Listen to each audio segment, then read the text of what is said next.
Right, to the White House now, where President Trump is speaking. He's been speaking about the Middle East and also about Ukraine. Well, I'm looking at what's happening, and that wasn't the deal that was made, and we'll see what happens. It's calmed down. It's a tough neighborhood. We know that. We have a commitment from them, and I assume they're going to honor that commitment. I hope they do. And I understand they brought back some additional bodies today. It's a rough deal when you think of it, right? Very rough. And we have our hostages back completely. We were very lucky with that. But it's a tough situation. They brought back bodies today, as you probably know. But they also said they're going to behave. We're going to find out if they behave. If they behave good, if they don't behave, we'll take care of it. Yeah, please. Following up on that, when you I didn't say you. Your CNN fake news. Go ahead. You said in your post that if they kept killing people in Gaza, we would have no choice but to go in and kill them. So do you mean U.S. forces would go in and take out Hamas? No, I didn't say who would go in, but somebody will go in. It's not going to be us. We won't have to. There are people very close, very nearby that will go in. They'll do the trick very easily, but under our auspices. Could I follow up? You also posted about your call with President Putin today, and you spoke about the meeting in Hungary with him. Do you have a timeline or a date set for when? Yeah, I would say within 2 weeks or so. Pretty quick. Marco Rubio is going to be meeting with his counterpart, as you know, Lavrov, and they'll be meeting pretty soon. They're going to set up a time and a place very shortly. Maybe it's already set up. They've already spoken. And I thought it was a very good phone call. I thought very productive. But I'll be meeting with President Putin, and we'll make a determination. Tomorrow I'm meeting with President Zelenskyy, and I'll be telling him about the call.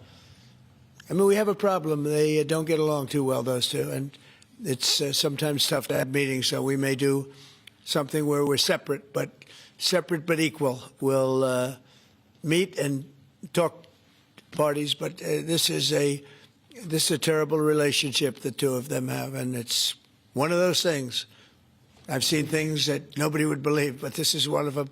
So I'll be meeting. We're going to be meeting in Hungary.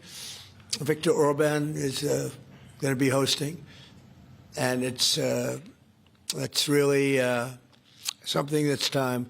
Last week, over 7,000 people were killed. That's ridiculous. And, you know, it doesn't affect our country. We're not losing people. We're not losing Bobby. We're not losing Americans.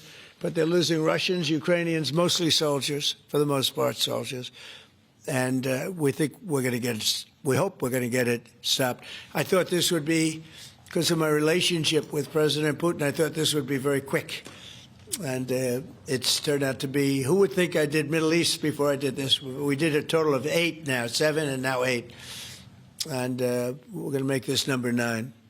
Yeah, please. So you said you posted that there was great progress. Can you tell us a little bit about that? Was it a shift in Putin's tone? Was it something new he told you? Did he give you any message to give? You're talking about the whole President Zelenskyy tomorrow. It just seems to me that, you know, look, it's only a field. That's all I've done in my whole life. I've made deals. I know about deals. I do it well.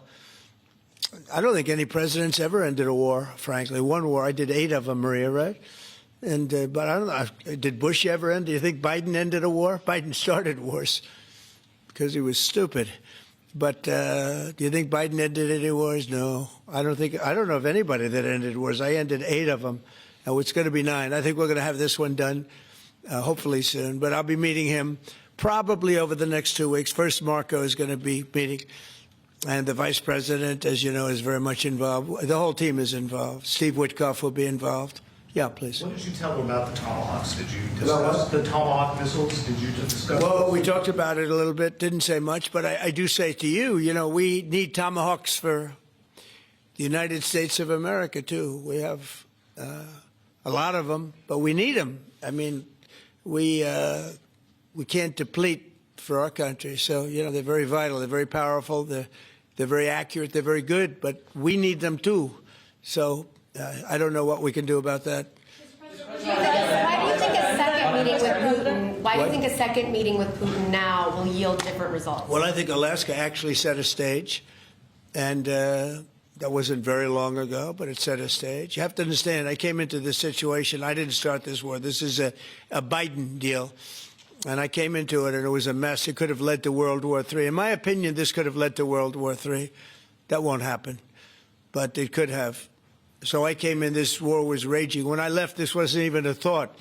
For 4 years, nobody talked about it. I spoke to President Putin about Ukraine. It was the apple of his eye, but there was never going to be doing anything like this. And this all went because of some really bad decisions that were made.